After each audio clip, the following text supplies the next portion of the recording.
모든 말씀 우리 주 예수님의 이름으로 기도드리옵나이다. 아멘. 할렐루야. 자, 여러분, 지난주에 이어서 5가지 축복, 세 번째, 예수 그리스도의 이 땅에 오심이 우리에게 어떤 축복이 되느냐, 기쁨의 축복이 된다라고 오늘 본문은 우리에게 말해주고 있습니다. 세 번째로, 성탄은, 예수의 이 땅에 오심은 우리에게 기쁨이 된다는 겁니다. 누가복음 2장 10절 말씀에 이렇게 기록하고 있는데요, 함께 봅니다. 천사가 이르되 무서워하지 말라. 보라, 내가 온 백성에게 미칠 큰 기쁨의 좋은 소식을 너희에게 전하노라. 아멘. 여러분, 뭐라고요? 주님과 함께할 때 충만한 큰 기쁨이 내게 있다는 것입니다. 그래서 그냥 기쁨도 아니에요. 아주 큰 기쁨, 아주 놀라운, 아주 엄청난 기쁨이라는 표현인 거예요. 그것이 우리에게 함께한다는 거예요. 언제? 주님이 내 앞에 있을 때, 내가 주님 앞에 있을 때 그와 같다라는 것입니다. 여러분, 그렇습니까? 여러분, 정말로 하나님이 온 백성에 미칠 큰 기쁨이 예수 그리스도와 함께 오냔 말입니다. 우리 사랑하는 학생들 어때요? 예수님 때문에 여러분 큰 기쁨이 넘칩니까? 아니면 게임기 때문에 넘칩니까?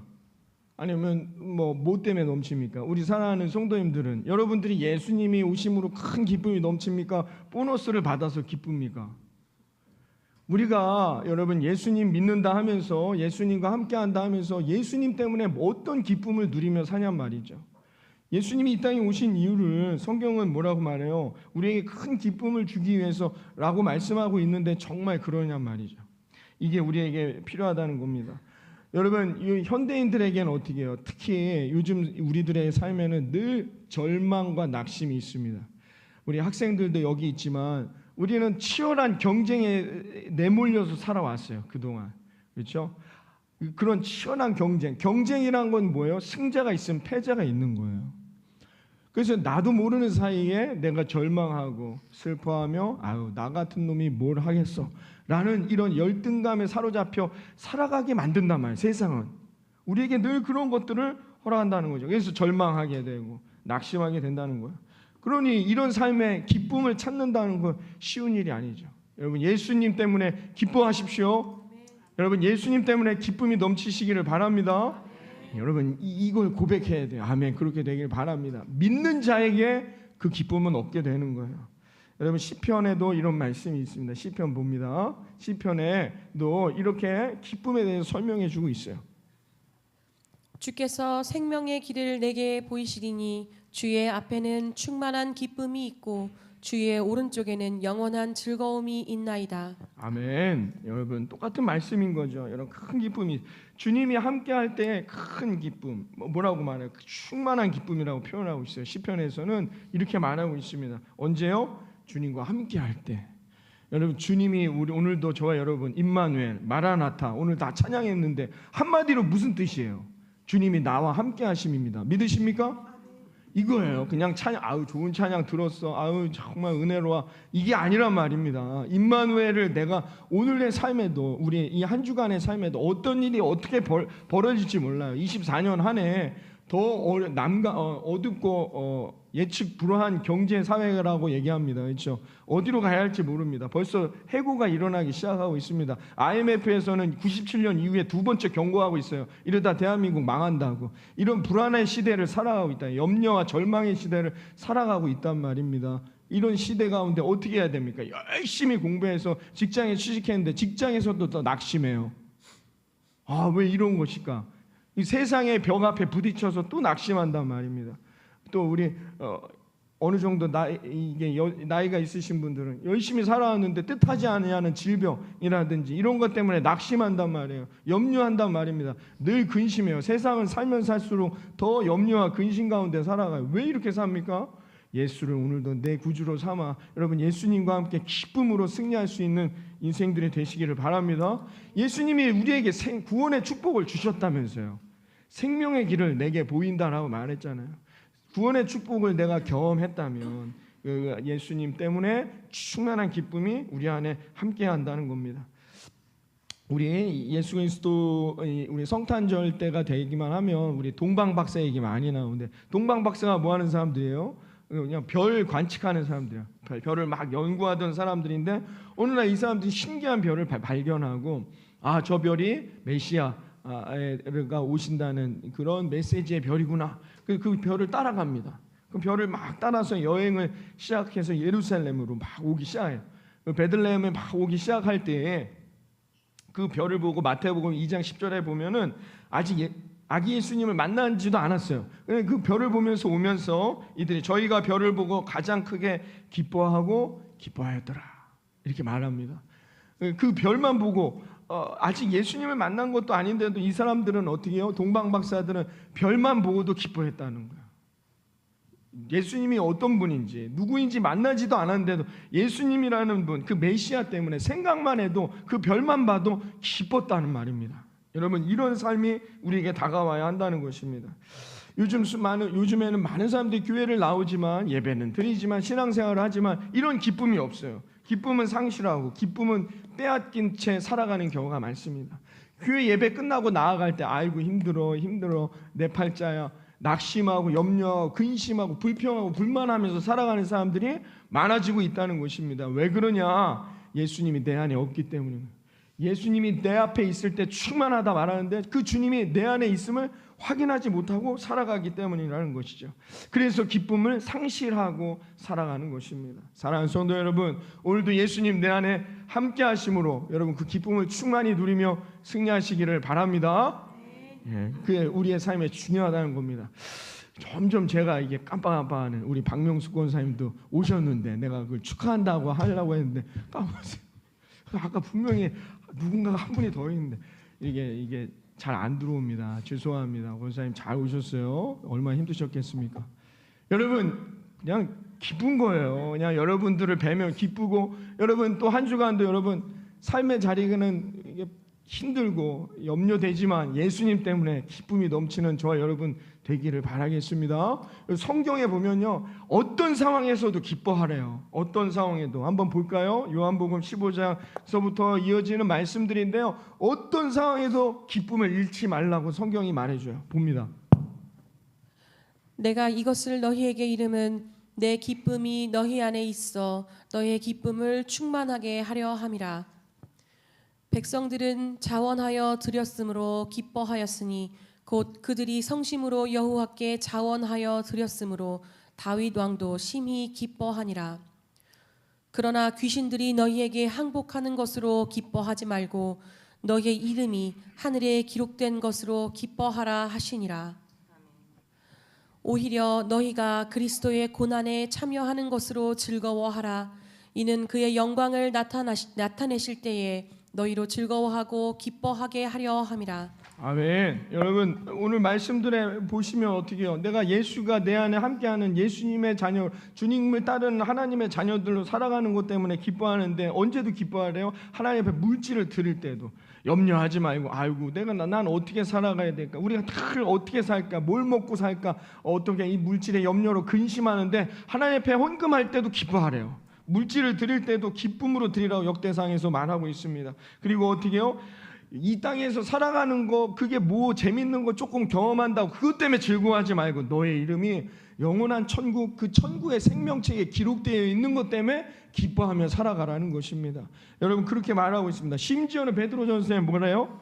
고난 당할 때도 뜻하지 않은 시험과 뜻하지 아니하는 고난이 내게 올 때도 어떻게 해요? 즐거워하래요. 왜 이럴 수가 있습니까? 어떻게 이렇게 살아갈 수 있을까요? 주님이 나와 함께 한다는 약속의 말씀이 있기 때문임을 믿습니다.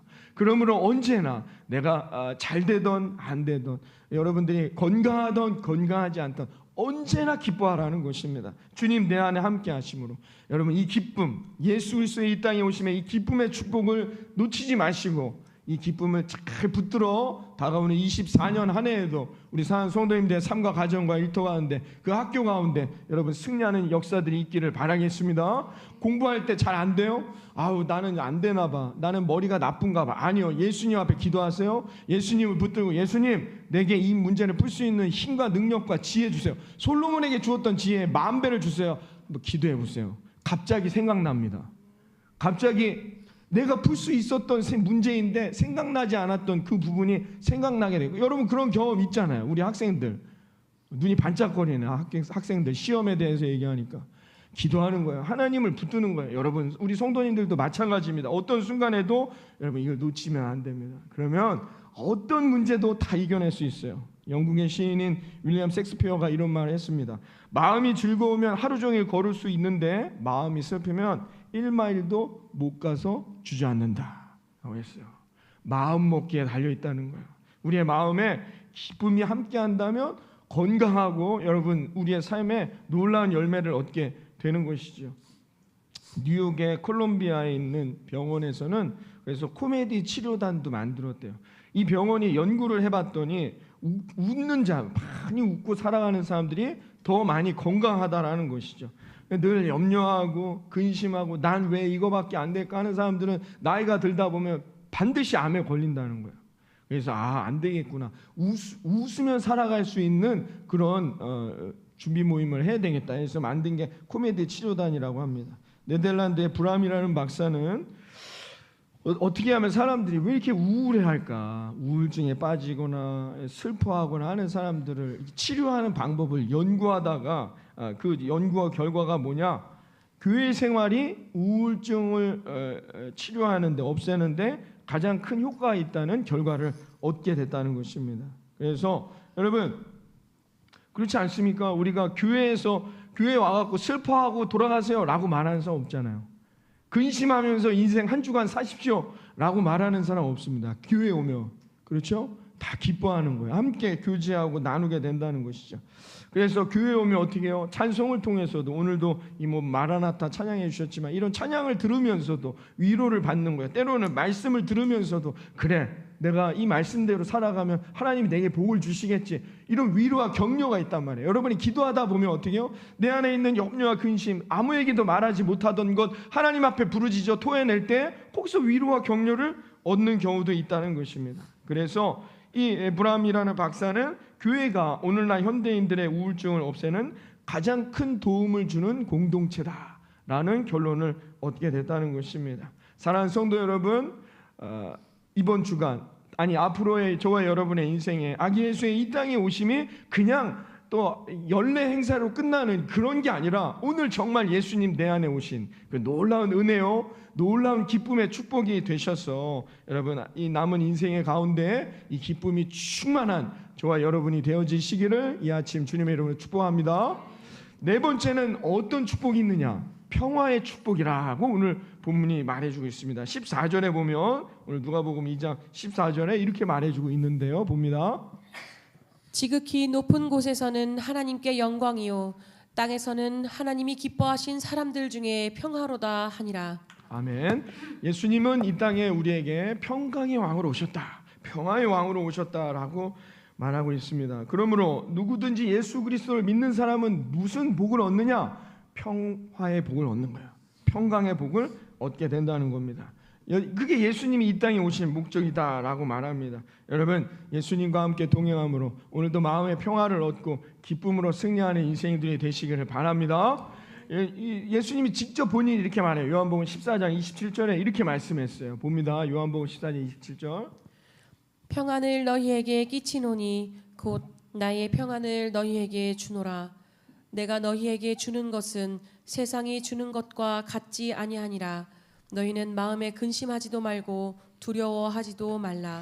아멘. 할렐루야. 여러분 예수님이 말씀했어요. 예수님이 내가 너희들에게 온 이유가 평안을 주기 위함이다 라고 말하고 있습니다. 여러분 언제 평안을 얻을까요? 내 안에 있는 염려와 근심과 두려움을 버려야 돼요. 내 안에 염려와 근심과 두려움이 가득하면 평안을 얻을 수가 없어요. 그렇죠? 다 염려되고 불안한 거예요. 제가 이거 새벽에 한번 이 평강이라는 개념이 어떤 개념인지를 말씀드렸어요. 예수님이 계속 말씀하시는 평화, 예수님 말씀한 평강은 전쟁이 없는 그런 뜻이 아닙니다. 아무 싸움도 없고 그런 평화의 개념이 아니에요. 이 성경에서 말하는 평화와 평강의 개념은 뭐예요? 호숫가가 잔잔한 거예요. 잔잔한 상태가 평강이라는 뜻입니다. 돌멩이를 던지면 어때요? 물결이 막 입니다. 그럼 평강의 상태가 아니에요. 근심과 염려가 있으면 마음의 상태가 어때요? 막 불안하죠. 막 불안해요. 어쩔 땐 마음이 막 기쁨으로 고조될 땐 똑같은 상황도 다 받아줘요. 근데 내 마음이 물결이 쳤다가 떨어집니다. 그럼 어떻게 해요? 똑같은 상황인데도 막 화가 납니다. 그렇죠? 그런 상황에 있단 말입니다. 그래서 갱년기에 있는 여성들에게 조심해야 된다는 거예요. 우리 사랑하는 남편분들, 아내분들이 갱년기에 들어갈 때 조심해야 합니다. 막 똑같은 상황인데 어쩔 때는 화를 안 내다 어쩔 때 화를 낼 수 있다고요. 왜 그래요? 마음이 평안한 상태가 아니란 말이에요. 그 염려와 근심과 두려움에 마음이 계속 물결치고 있는 상태를 말하는 거예요. 근데 평강이란 뜻 뭐냐? 평화라는 뜻이 뭐예요? 잔잔한 거예요. 얼마나 아무런 염려와 근심이 있지 않은 거예요. 어떻게 염려와 근심이 없습니까? 목사님, 다 살아가면서 걱정과 근심과 여러분 생각들이 많으실 텐데 버려야 된단 말이에요. 그걸 다 내려놔야 한다는 것입니다. 그래야 그 평화를 얻게 된다는 거예요. 세상에도 마찬가지죠. 모든 사람들, 세상에 있는 모든 사람들 이런 평강의 삶으로 살아가 보세요. 그럼 전쟁은 사라지는 거예요. 전쟁은 어떤 한 집단의 힘으로 굴복시킬 수 있는 게 아닙니다. 여러분, 어떤 평화는 세상은 그런 평화를 말하죠. 내가 너희들에게 평화를 줄게. 그게 팍스 로마가 자신들의 제국을 넓힐 때 사용했던 수단과 원리입니다. 그런 평화는 없어요. 그런 평화는 절대 있을 수 없다는 거죠. 모두가 다 내려놔야 한다는 것이죠. 여러분, 올해 개봉했던 오펜하이머라는 영화가 있습니다. 이 원자폭탄을 만든 그 유대계 미국인의 이야기인데, 오펜하이머라는 그 오펜하이머가 원자폭탄을 만들고 미국 국회에서 이 원자폭탄에 대해서 발표회를 가졌던 적이 있습니다. 그때 기자들이 이런 질문을 했어요. 박사님, 원자폭탄을 만드셨는데 이 원자폭탄을 막을 수 있는 무기는 또 없을까요? 라는 이런 질문을 했다고 합니다. 그때 이 오펜하이머 박사가 웃으면서 이렇게 대답했다고 합니다. 네, 원자폭탄을 막을 무기가 있습니다. 아, 그래요? 그게 뭡니까? 그럼 더 센 무기를 만들면 되나요? 라고 묻자 그 오펜하이머 박사 이렇게 말했습니다. 그것은 바로 평화라는 무기입니다. 라고 대답했다고 합니다. 여러분은 우리 사랑하는 예수의 만구축교회 성도님들, 가정이나 직장이나 여러분의 일터 학교에서 여러분 예수님과 함께함으로 누리는 이 평화로움으로 여러분 다가오는 24년 한 해 아름다운 은혜와 열매를 얻는 저와 여러분이 되기를 바라겠습니다. 여러분, 이 평강은 그냥 얻을 수 없어요. 여러분, 이 호숫가의 물이 요동치지 않고 그 잔잔함을 유지하려면 어떻게 될까요? 엄청나게 노력해야 됩니다. 바람이 불지 못하게, 돌멩이가 그 호숫가에 던져지지 못하게, 어찌됐건 그 상태를 유지하기 위해서 엄청난 노력을 해야 한다는 것입니다. 이게 믿음이에요. 그래서 우리에게는 믿음이 필요한 거예요. 백조가 호수 위를 우아하게 수영할 수 있는 그 물 위를 지나다닐 수 있으려면 어떻게 해요? 그 발밑으로는 엄청난 발길질이 있는 거예요. 우리가 이 평강, 아멘, 그냥 평강이 내게 오겠지, 아버지 나에게도 잔잔한 호수와 같은 평강을 주세요 한다고 이 잔잔한 호수와 같은 평강이 오는 게 아니란 말입니다. 내 믿음이 그 물 밑에서 깊이 요동치고 있어야 돼요. 이 믿음을 붙들고 있어야 한다는 겁니다. 그래야 우리의 삶에 평강이 허락될 수 있다는 겁니다. 그러므로 여러분, 다가오는 24년 한 해에 저와 여러분의 삶에 마음속 깊이 이 믿음을 붙들고자 하는 아버지 치열한 그 몸부림을 통해서 여러분 평강의 은혜와 복을 누리며 승리하는 저와 여러분이 되어지시기를 이 아침 주님의 이름으로 축원합니다. 마지막 5번째 복은 무엇이냐? 우리를 부욕해 하시는 복이다라고 말하고 있습니다. 고린도후서 8장과 시편에 보면은 이런 말씀이 있는데요. 함께 봅니다. 우리 주 예수 그리스도의 은혜를 너희가 알거니와 부요하신 이로써 너희를 위하여 가난하게 되심은 그의 가난함으로 말미암아 너희를 부요하게 하려 하심이라. 할렐루야. 여호와를 경외하며 그의 계명을 크게 즐거워하는 자는 복이 있도다. 그의 후손이 땅에서 강성하며 정직한 자들의 후손에게 복이 있으리로다. 부와 재물이 그의 집에 있으며 그의 공의가 영구히 서 있으리로다. 아멘. 여러분, 이런 예수님이 허락하신 이 부욕해 하시는 하나님의 은혜와 복이 우리 모든 성도님들의 삶과 가정에 아버지 함께하는 이 올 한 해가 되어지시기를 바라겠습니다. 예수님이 이 땅에 오신 이유가 뭐래요? 우리를 부요케 하기 위함이라고 단정적으로 성경에 우리에게 말해주고 있습니다.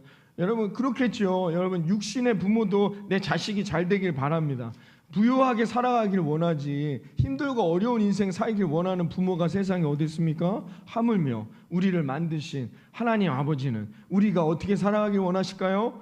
부유하게 살아가길 원하시겠죠. 풍족하게 넉넉하게. 그래서 그 방법으로 누구를요? 예수 그리스도를 이 땅에 보내셨다는 것입니다. 여러분 하나님이 자기의 자녀들에게 이 부유하고 넉넉해 하시는 은혜를 허락하신다는 겁니다. 그러므로 우리의 마음에 예수 그리스도를 영접함으로 풍성하게 하시는 하나님, 부유하게 하시는 하나님, 내게 복을 허락하시는 하나님을 믿고 여러분 그 믿음으로 24년을 승리하시기를 바라겠습니다. 여러분 이 믿음이 우리에게 함께 하셔야 된다는 거예요. 예수님이 나와 함께 한다는 뜻은 그와 같다는 것이죠. 그런데 조건이 있죠. 그냥 이루어지는 게 아니에요. 이 복은 어떤 조건이 필요해요? 여호와를 경외하며 그 말씀을 순종하는 자예요. 그래야만이 하나님의 이 복이 허락된다라고 성경이 말해주고 있습니다. 하나님의 말씀에 순종하는 사람에게 하나님의 은혜와 복이 임한다는 것입니다.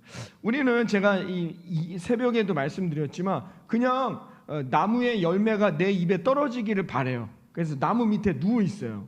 하나님이 내게 열매를 주신다고 했으니까 그 나무의 열매를 맺게 하시고 그 열매를 준비하신 분은 하나님 맞으십니다. 그런데 어떻게 해요? 그 열매를 따야 되는 거죠. 그 역할은 누가 해야 되느냐? 우리가 해야 되는 거예요.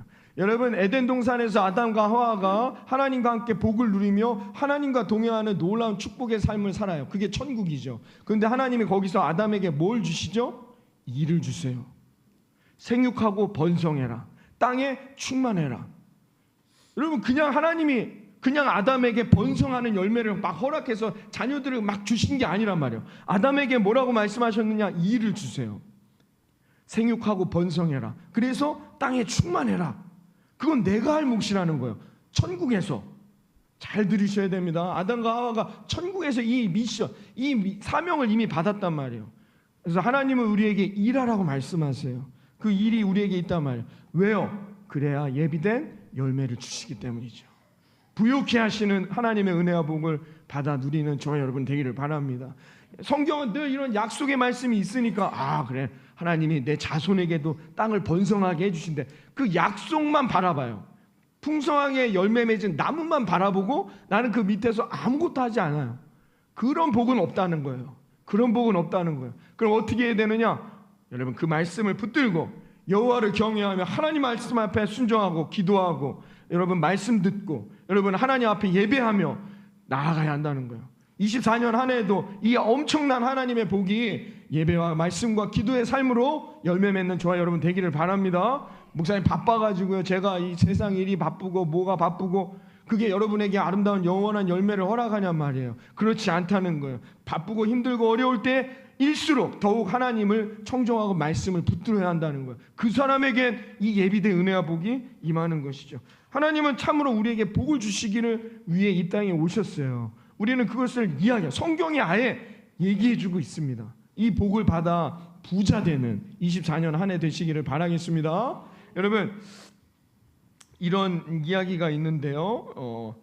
성도님들이 교회에 오셔서 한 3년 정도가 지면 이제 집사 직분을 받습니다. 집사 직분을 왜 집사인지 아세요? 왜 집사라고 이름을 했느냐?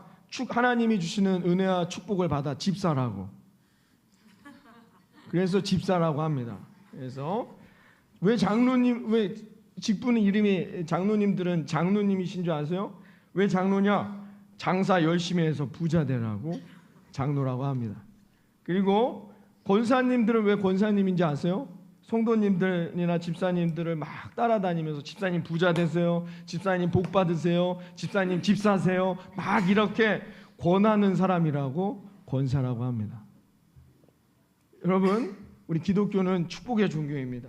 여러분 이 복을 한 분도 빠짐없이 24년 한 해 우리 여기 앉아 계신 우리 모든 예수 임한 구주교 성도님들이 다 받아 하나님이 부요케 하시는 그 축복의 열매를 얻는 저와 여러분이 되기를 바랍니다. 아브라함은 복의 근원을 만들어 주셨어요. 그 아들은 어떻게 해요? 아버지보다 100배의 복을 받게 해 주셨어요. 여러분 그 야곱은 어떻게 해요? 그 동네의 부자가 됩니다. 거부가 되는 복을 받게 되었다는 것입니다. 이들이 다 어떻게 해요? 하나님의 은혜와 복을 받게 되었다는 것이죠. 왜요? 그러나 조건이 있어요. 그냥 아브라함에게 하나님이 이 복을 주신 게 아니에요. 그의 믿음은 확인돼야 된다는 거죠.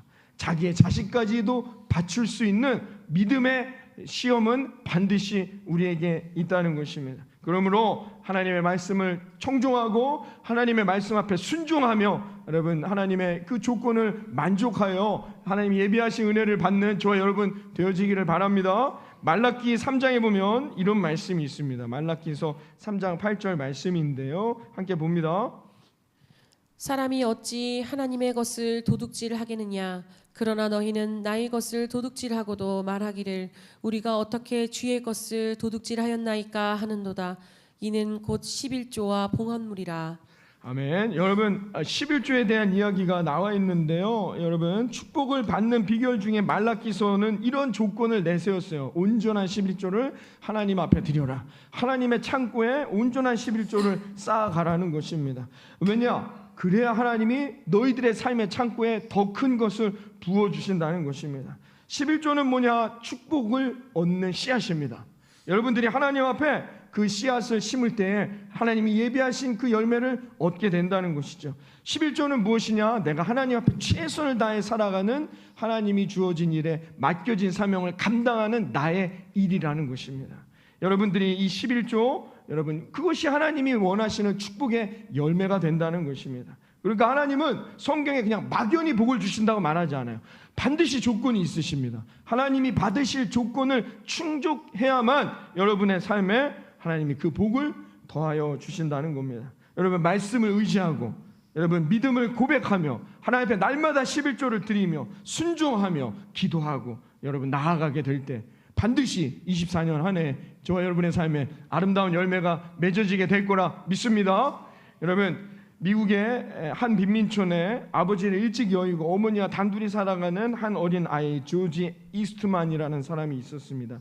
이 소년이 너무 가난했어요. 그냥 하루 벌어 하루 먹고 살기도 바쁜 그런 힘든 지경에 있는 생활이었다는 것입니다. 그런데 이 조지의 어머니는 아들이 늘 잠자기 전에 그 아이의 손을 꼭 잡고 하나님 앞에 늘 기도하는 일을 빠뜨리지 않았습니다. 그 기도의 제목은 이런 것이었죠. 하나님, 지금은 우리가 비록 가난하지만 우리 아들 조지가 훌륭히 자라서 이 나라의 큰 일꾼이 될 수 있도록 인도해 주시기를 바랍니다. 하나님께 눈물을 흘리며 하나님 앞에 기도했대요. 그러다 어머니가 잠이 들면 조용히 일어나서 이 조지가 하나님 앞에 다시 이렇게 기도했답니다. 하나님, 우리 어머니의 기도가 헛되지 아니하도록 하나님 저를 사용하여 주시옵소서. 하나님, 크게 하나님 부자가 되어 그 번 것으로 하나님 앞에 드리게 하시고 하나님 11조를 하나님 앞에 드려지는 복된 사업가가 되게 하여 주옵소서.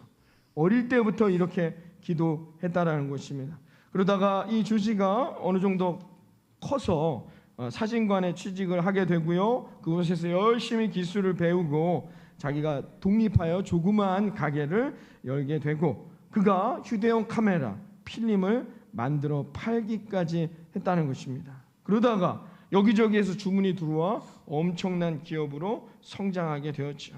그가 누구냐? 바로 이스트만 코닥 그룹의 회장이었습니다. 그는 은퇴하기 전까지 자기가 하나님 앞에 기도했던 어머니와 아들이 기도했던 눈물의 기도가 자기를 이렇게 만들어 주었다라고 간증합니다. 그리고 은퇴 후에 자기의 모든 재산의 반 이상을 재단에 드리며 하나님의 사업을 감당하는 일에 쓰여지기로 고백하기도 했다는 것입니다.